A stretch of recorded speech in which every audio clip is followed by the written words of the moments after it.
Страшната плата од 10.000 денари денес вработените од Баргала ги одлучи за штрајк.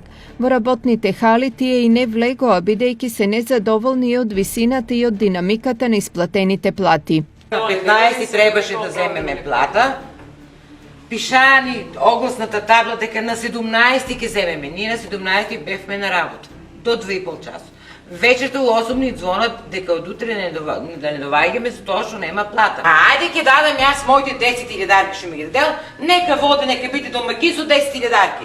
И деца на школо, и ковид, и се, а ташите ни се пуни лекарства на приватно, и ние немаме здравство. Немаме здравство. Ние у аптеките се караме со аптекарите што не се криви. Вика немаш здравство. И па ја ли сум крива? Он се изјасни дека нема пари, дека наредната плата ќе ни ја пуште околу 20 до 25, ако веќе има услови за тоа да се пуште таа плата, а иначе не можеме да дојдеме до некаков си договор. 3 работнички на Баргала од денеска се без работа, откако од фирмата решија да им подпишат отказ. Решенијата на подпис им се понудени уште во утринските часови, но работничките одбиле да ги примаат и подпишат, бидејќи образложението недисциплина, според нив било инсинуација. Отпуштените работници од Баргала од денес започнуваат правна борба, бидејќи сметаат дека отказните решенија им се незаконски.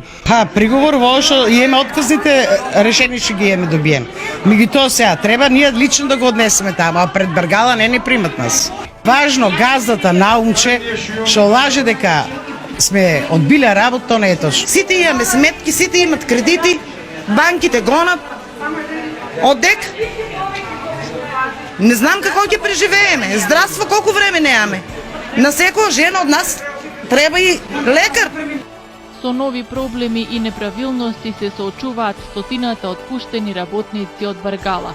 Добиле плата за месец април од 400 до 600 денари. Помагателите на Макфест 2021 се клиника Жан Митрев, ЕАМ Штип Телекабел, а за мене, драги мои, се погрижи синьори Баргала, Зоки Давидков исто така